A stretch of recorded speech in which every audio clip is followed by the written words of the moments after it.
यज्ञ, तप, तीर्थ, जप, सेवा, परोपकार, इन सारे धर्मों का फल क्या है? तो सूत जी कहते हैं इन सारे धर्मों का फल है भगवान की कथा में प्रेम उत्पन्न होना। बड़ी महत्वपूर्ण बात है।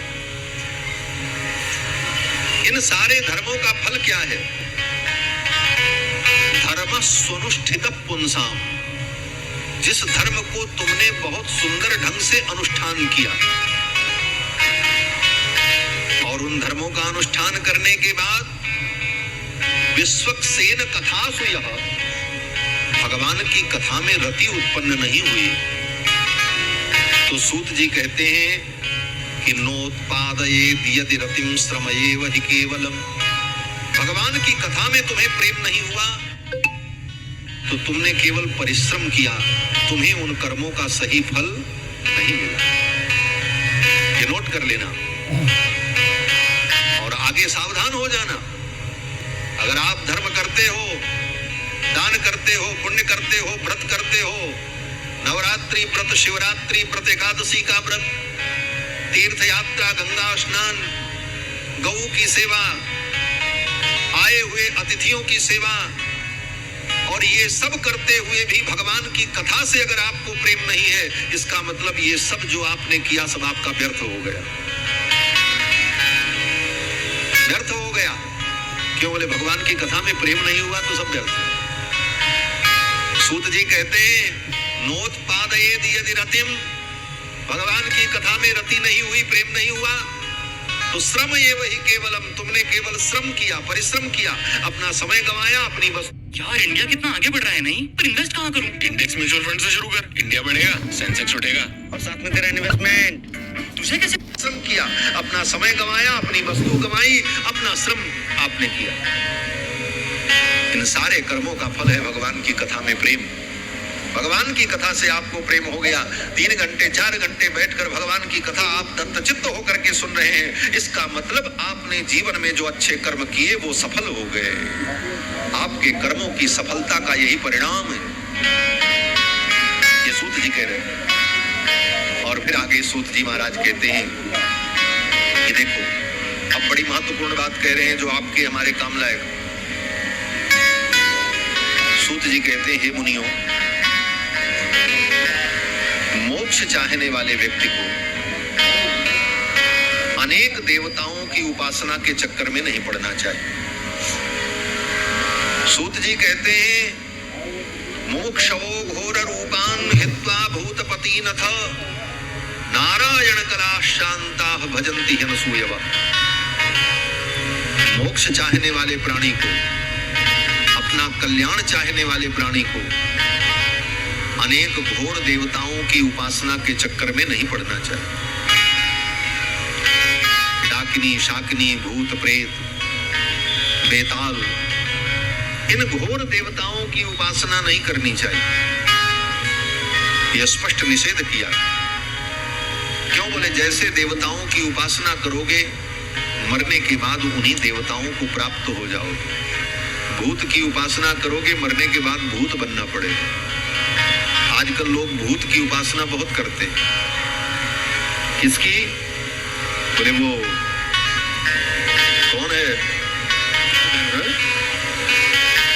अरे वो शिरडी वाला बाबा, साईं बाबा, साईं बाबा जिसको कहते, वो कौन है? मरा हुआ प्रेत ही तो, चांद मियां उसका नाम था। उस प्रेत की पूजा करने वाले लोग कहते हैं अरे साईं तो भगवान है, उसकी पूजा में लगे, मरने के बाद सब प्रेत बनेंगे, पक्की बात। शास्त्र को समझो, सनातन धर्म को समझो। सनातन धर्म क्या? धर्म के नाम पर, श्रद्धा के नाम पर कहीं भी मत्था टेक देना ना, कदापि नहीं। शास्त्र सम्मत भक्ति ही कल्याणकारिणी होती, और शास्त्र सम्मत भक्ति नहीं है तो वह भक्ति उत्पातायोपकल्प्यते, वह उत्पात को उत्पन्न करती। ऐसे भूत प्रेतों की उपासना से कुछ नहीं मिलता। औघड़ की उपासना, भूत प्रेत की उपासना, मसान जगाना, ये सब क्या है? ये सब अज्ञान है। इस अज्ञान के कारण मरने के बाद वे लोग भूत प्रेत बनते हैं। गीता में भगवान ने कहा है, इसीलिए मैं कहता हूं, अगर गीता ही व्यक्ति ठीक ठीक पढ़ ले तो उसको धर्म का बोध हो जाए। गीता के विशेष अर्थ को नहीं, साधारण अर्थ को भी समझ ले व्यक्ति तो उसका कल्याण हो जाए। लेकिन गीता लोग नहीं पढ़ते। कभी कभी मुझे बड़ी हंसी आती है, मैं शहरों में जाता हूं या कहीं जाता हूं, गांव में, शहर में, तो लोग बड़ी श्रद्धा दिखाते हैं तो हमको ला करके रामायण और गीता की पुस्तक भेंट करते हैं। तो मुझे बड़ा गुस्सा आता है। मैं कहता हूं मुझे भेंट मत करो, मेरे पास पूरी लाइब्रेरी भरी पड़ी है, हमने जीवन भर यही किया, दूसरा काम ही नहीं किया। ये तुम पढ़ो, मुझे भेंट मत करो। मुझे भेंट करने से तुमको पुण्य नहीं मिलेगा, इसको तुम अपने पास रखो और स्वयं पढ़ो। लेकिन लोग सोचते हैं महाराज महात्मा जी को ले जाकर के हम गीता भेंट करें, रामायण भेंट करें, ये एक अच्छा काम है। तो उससे भी अच्छा काम है कि तुम स्वयं उसे पढ़ो, हमें भेंट मत करो। हमने तो जीवन भर अपने विद्यार्थी जीवन में जब भी पैसा मिला, विद्यार्थी जीवन में पैसा कहाँ होता है, लेकिन कहीं से अगर कुछ आया तो सबसे पहले दिमाग में यही आता था, आप कौन सी किताब खरीदनी। कम से कम 10 लाख रुपए की लाइब्रेरी तो होगी ही हमारी अपनी खुद की। तो हमको पुस्तक देके क्या करो? उन पुस्तकों को आप पढ़ो। पुस्तक दान करने का महत्व तब होता है जब पहले उसका आदान करो। आदान माने लेना। पुस्तक में जो विषय है उसका स्वयं अनुभव करो, तब उस पुस्तक का दान करो, तब उसका पुण्य है। खाली पोथी बाजार से खरीद के लाए, बढ़िया कपड़ा में लपेटे और पोथी दान करते चलो, ठीक है, अच्छी बात है, लेकिन उससे भी अच्छी बात है कि हम उसका स्वयं स्वाध्याय करें। गीता में भगवान श्री कृष्ण कहते हैं कि देवान देव जजो यान्ति मद्भक्ता यान्ति मामपि। भगवान कहते हैं देवान देव यजो यान्ति। हे अर्जुन, ये तत्त देवताओं की उपासना करने वाले लोग मरने के बाद उन्हीं देवताओं को प्राप्त हो जाएंगे। उन्हीं देवता के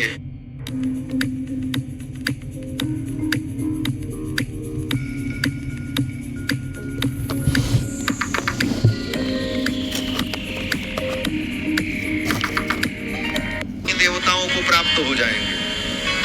उन्हीं देवता के चेला सेवक बन करके पैदा होंगे और कई जन्मों तक उन्हीं देवताओं की सेवा में लगे रहेंगे।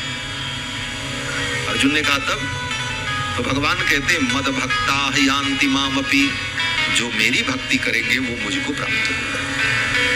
इसलिए अनेक घोर देवताओं की उपासना के चक्कर में नहीं पड़ना चाहिए। भगवान की भक्ति करो, भगवान श्री राम और कृष्ण की भक्ति करो, नारायण की भक्ति करो, भगवान शिव की भक्ति करो, भगवान हरि की भक्ति करो,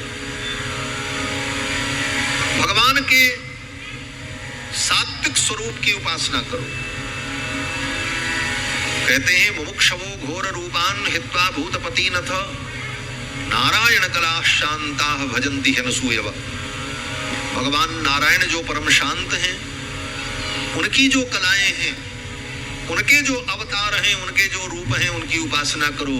क्योंकि चारों वेद, पुराण, समस्त शास्त्र एकमात्र भगवान की महिमा का वर्णन करते। भगवान से बढ़कर के किसी की महिमा नहीं। जैसे आपकी कोई समस्या हो तो आप अपनी छोटी सी समस्या के लिए कभी सिपाही के पास जाओ, कभी दरोगा के पास जाओ, कभी एडीएम के पास जाओ, कभी डीएम के पास जाओ। एक समस्या सॉल्व होगी, दूसरी समस्या आएगी, फिर कहीं जाना पड़ेगा। तो इन छोटे छोटे अधिकारियों के पास न जाने की अपेक्षा सीधे सीधे देश के प्रधानमंत्री से ही संबंध बना लो ना, फिर तो सारा देश तुम्हारा है। जहां जाओगे वहीं तुम्हारा काम फिट हो जाएगा, कोई चिंता नहीं। उसी प्रकार भगवान के चरणों की भक्ति करो तो सब देवी देवता तुम्हारे अनुकूल ही रहेंगे। हाँ, जा पर कृपा राम के होई, ता पर कृपा करे सब कोई। सब तुम्हारे ऊपर कृपा करेंगे महाराज, सब तुम्हारे ऊपर प्रसन्न रहेंगे। और भगवान प्रसन्न नहीं है तो कोई प्रसन्न होकर के भी तुम्हारा कुछ नहीं कर सकता है, भी जान लो। रावण के ऊपर कौन प्रसन्न नहीं था ये बताओ? रावण ने ब्रह्मा जी को भी प्रसन्न कर लिया, भगवान शंकर को भी प्रसन्न कर लिया। बाकी देवी देवता तो उसकी आज्ञा का पालन ही करते थे, लेकिन उसने राम जी को प्रसन्न नहीं किया। और परिणाम क्या हुआ? बोले सब प्रसन्न होकर के भी रावण को बचा नहीं पाए। ये बात हनुमान जी ने कही कहां पर? बोले लंका में। रावण से ही कही, लंकेश इंद्रो महेंद्रो सुरनायको वा शंभु पिनाकी त्रिपुरांतको वा। हे लंकेश, इंद्र, ब्रह्मा, शंकर, ये सब मिल करके भी तुम्हारी रक्षा नहीं कर सकते। राम जी अगर कुपित हो जाएंगे, इसलिए अभी भी समय है, तुम राम जी की शरण में आ जाओ। त्वयि प्रवृत्ते मम किम प्रयासई। भगवान अगर हमारी रक्षा के लिए प्रवृत्त हैं तो हमको कुछ करने की जरूरत नहीं, और भगवान अगर हमारी रक्षा के लिए प्रवृत्त नहीं है तो हम कितना भी प्रयास कर लें, कितने भी देवताओं को संतुष्ट कर लें, कुछ होने वाला नहीं। चारों वेद, 6 शास्त्र एकमात्र भगवान की महिमा का वर्णन कर, और इसको आप जीवन में अनुभव करो। जब कोई व्यक्ति मर जाता है तो क्या कहते हैं? राम नाम सत्य, गोविंद नाम सत्य, कृष्ण नाम सत्य। ये कोई नहीं कहता कि सूर्य नाम सत्य है, चंद्रमा नाम सत्य है, साईं नाम सत्य है, दुर्गा नाम सत्य है, गणेश नाम सत्य है। किसी अन्य देवी देवता का नाम नहीं लेते, भगवान का ही नाम लेते, क्योंकि भगवान परम तत्व है। ये सब उन्हीं के अंश हैं, उनसे अलग नहीं है, लेकिन महत्ता प्रधानता भगवान की। यहां तक हमारे आपके जीवन में अगर कोई कष्ट हो, बड़ी से बड़ी विपत्ति आ जाए, तो सबसे पहले किसका नाम निकलता? आपके ऊपर बहुत बड़ी विपत्ति आ जाए, दुख आ जाए, तो आपके मुंह से यही निकलता, अरे राम ऐसा हो गया। राम का ही नाम निकलता। किसी और का नाम निकलता हो तो हमको बताओ। किसी दूसरे के ऊपर भी विपत्ति आ जाए तो व्यक्ति यही कहता, अरे राम उनके साथ ऐसा हो गया, अरे राम। और दूसरा नाम उतनी सहजता से नहीं निकलेगा। मैं किसी देवी देवता की निंदा करने के लिए नहीं कह रहा हूं, न निंदा है, यहां तो भगवान की महिमा है।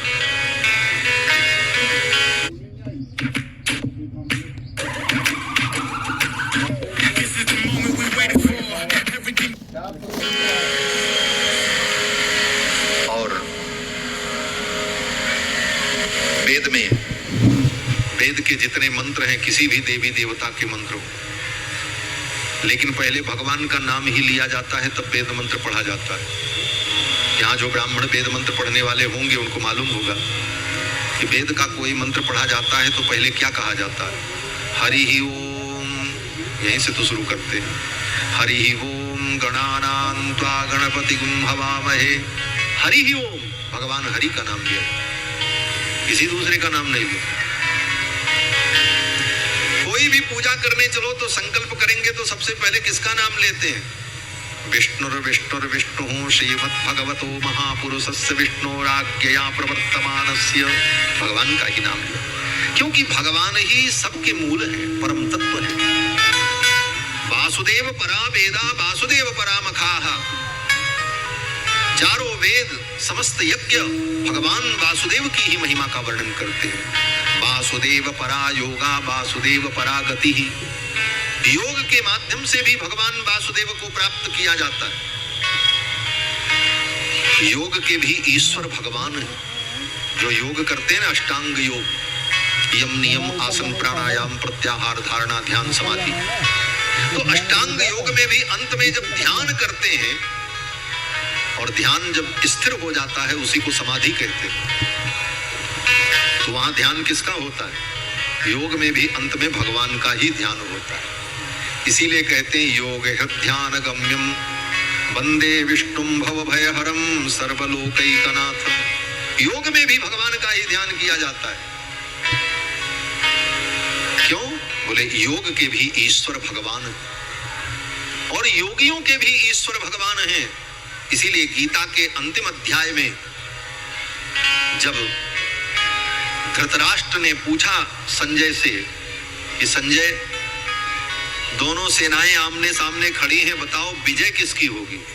मेरे कौरव जीतेंगे कि पांडव जीतेंगे? धृतराष्ट्र ने ही पूछा था।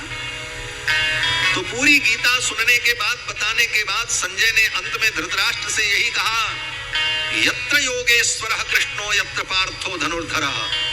जहां पर योगेश्वर कृष्ण है और जहां पर गांडीवधारी अर्जुन है, तत्र श्री विजयो भूतिर्ध्रुवानीतिर्मतिर्मम। संजय ने कहा कि जहां योगेश्वर कृष्ण है, विजय वही है। तो वहां पर संजय ने भगवान को क्या कहा? यत्र योगेश्वर कृष्णो, योगेश्वर भी कौन है? भगवान ही। तो योग के भी मूल भगवान है। यही बात यहाँ पर कहते हैं, वासुदेव परा योगा, वासुदेव परा गति, और परम गति भी भगवान वासुदेव ही। अंत में भगवान के चरणों में पहुंच करके ही हमको परम गति की प्राप्ति होगी, और भगवान के चरणों में अगर नहीं पहुंचे तो गति कौन कहे, दुर्गति हो जाएगी। इसलिए दुर्गति से बचने के लिए भगवान के चरणों की गति हमें प्राप्त करनी होगी, भगवान की शरणागति करनी होगी। वासुदेव परागति ही, वासुदेव परम ज्ञानम, वासुदेव परम तपः। भगवान वासुदेव ही परम ज्ञान है, भगवान वासुदेव ही परम तप है। वासुदेवो परो धर्मो, वासुदेव परो धर्मो, वासुदेव परागति ही। भगवान ही परम धर्म है, साक्षात धर्म है भगवान। धर्म भगवान से अलग नहीं है, भगवान ही धर्म के विग्रह है। रामायण में महर्षि वाल्मीकि लिखते हैं कि रामो विग्रहवान धर्मः, धर्म के साक्षात विग्रह है भगवान श्री राम। इस प्रकार से श्री सूत जी महाराज ने भगवान की महिमा बताई। ये इन्फॉर्मेशन आपकी किस्मत बदल सकती है। क्या आप आईपीओ में इन्वेस्ट करने के फायदे जानते हैं? तो 50 लाख इंडियंस की तरह ये करके देगा।